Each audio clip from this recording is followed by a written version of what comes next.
Welcome back to Gran Turismo.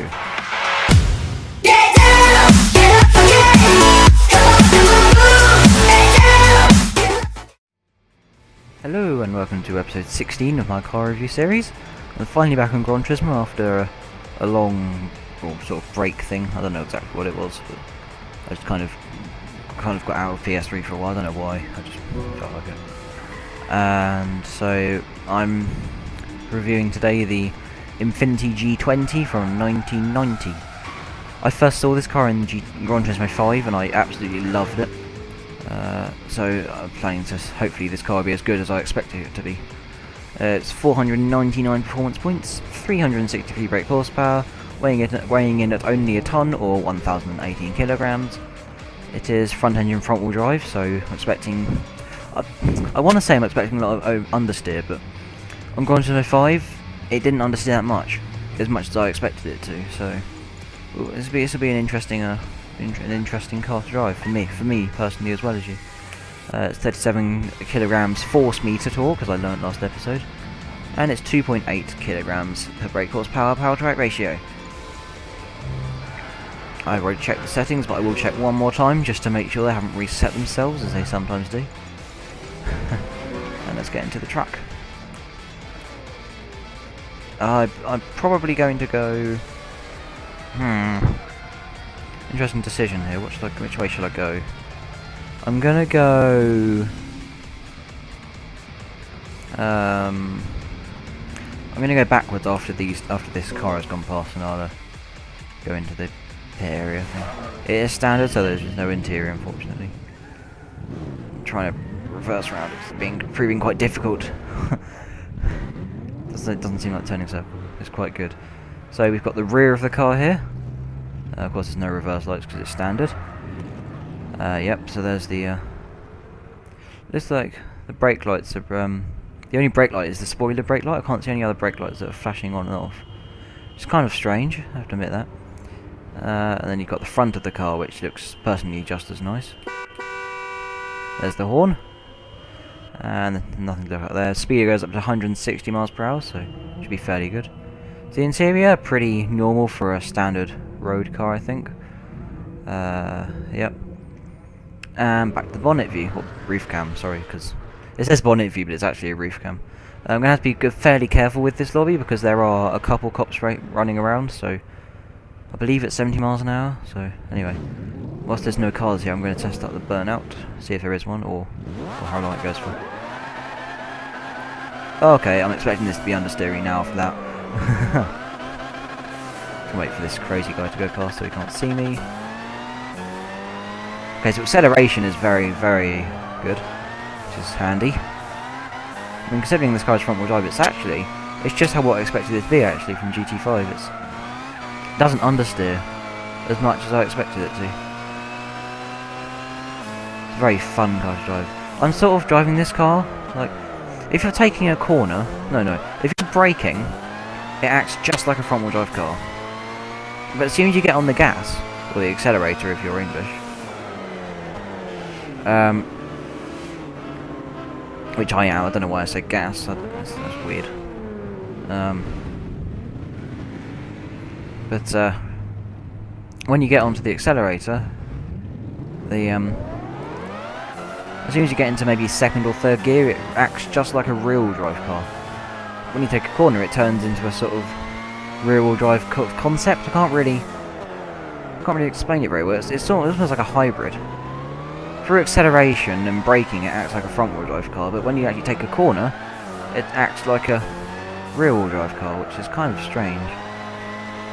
Basically, it's got a lot of grip, and with that amount of grip, it's using all the grip it has, basically. It doesn't store it up like most front-wheel drive cars do. It just lets it all grip, so there's no worry of losing grip around the corners, unless you really are pushing this car. Braking is amazing for an Infiniti, for goodness sake. Yeah, the tyres do smoke, and the controller still vibrate. There we go. The controller takes a while to stop vibrating, but that's all fine. I don't really mind. Is it like 30 or something? Because the people are driving about 30 miles an hour. Why are you doing that? I'm just gonna go.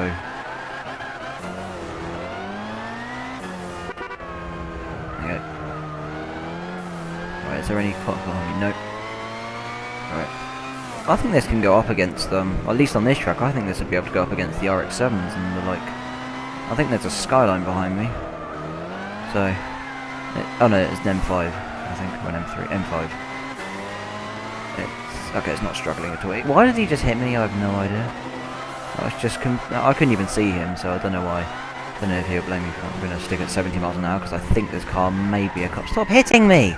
Why are you being like that? Why are you doing that? Why are my brakes stopped? Oh, you're a cop! I didn't realise. I didn't realise this guy was a cop. Oh wow.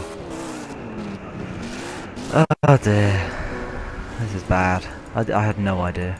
I actually had no idea that he was a cop. So yeah. Try to avoid burnout whilst these people can see me. And hopefully this guy behind me. Okay, it's not good. I need to watch out for two people now. XRT and Crazy. I think. I'm not sure if Crazy is in the lobby or not. I'm going to guess this guy is Crazy then. Nope. Okay then. I have no idea where he is, but I should be able to get around this corner before these guys come. This car, I can trust this car when I go around the corner. That's what I like about this car. I can trust it. Which is what you need in the car when it's front wheel. Like, you need trust in that car, otherwise you can't drive it properly. For example, when I was driving my, the, oh, what's it called? The Prelude, I think it was. I think it was a Prelude that I was driving. I think it's one of the early episodes.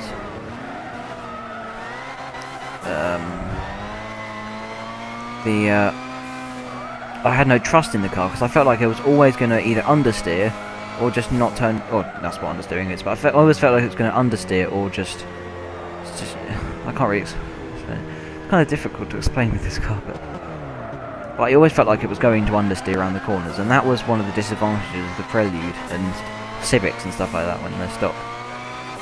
But this car, I find, is it's much more different. I can't figure out why, but it just is. Just going to do a bit on the outside, so for for goodness sake. Okay, I can't see a thing now.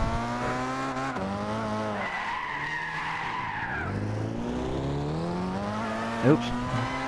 Oh, I didn't put. I don't know why I thought I put nitros on it. I have no idea. And we've got a cop behind me. I don't know if he's chasing me or something. He probably is. He's probably trying to beat me over. Is he trying to hit me over? I'm not sure what he's doing. Yeah, I'll just stick to 60 because I'm not sure if it's 60. I'm not sure if it's 100 kilometers per hour or 60 miles per hour or 70 miles per hour. Okay, it's gone. Good. I can go now.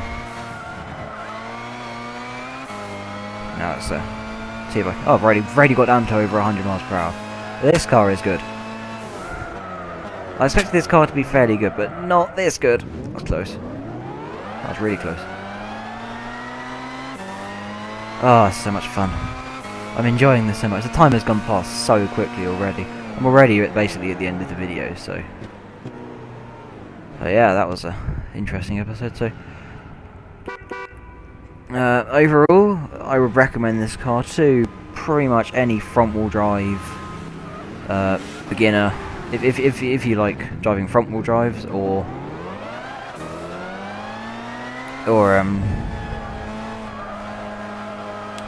if you can tune a car to stop it from burning out with the first few gears, which I don't mind personally, but some people don't actually quite like that, so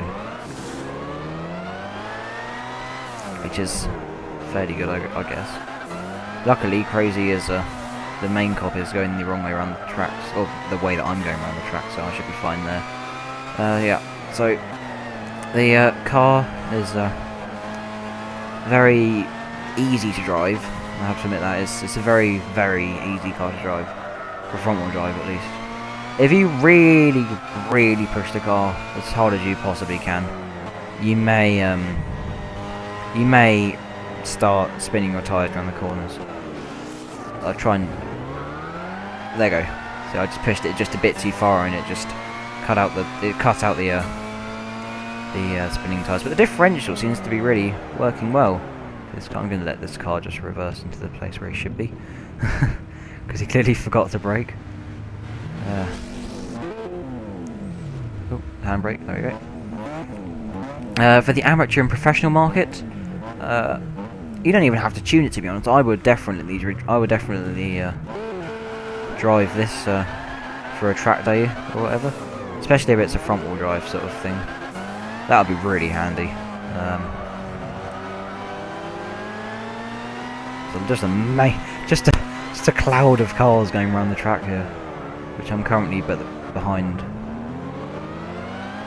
And I'm actually almost keeping up with this BMW on acceleration. His braking is better than mine. Braking isn't that good in this car, but I think you could probably get away with putting the pressure a bit... you could probably get away with putting the pressure a bit higher without it spinning or locking the tyres up, sorry. Yeah, that's pretty much about it with this car. It's a nice front wheel drive car to drive. I expected it to drive but I especially expected it to drive like it does, which is nice. It's nice for a car to drive how you expect it to drive. So I can get past these cars. Oh, I can! Wow, this car's good. Look at that braking. Braking was awesome.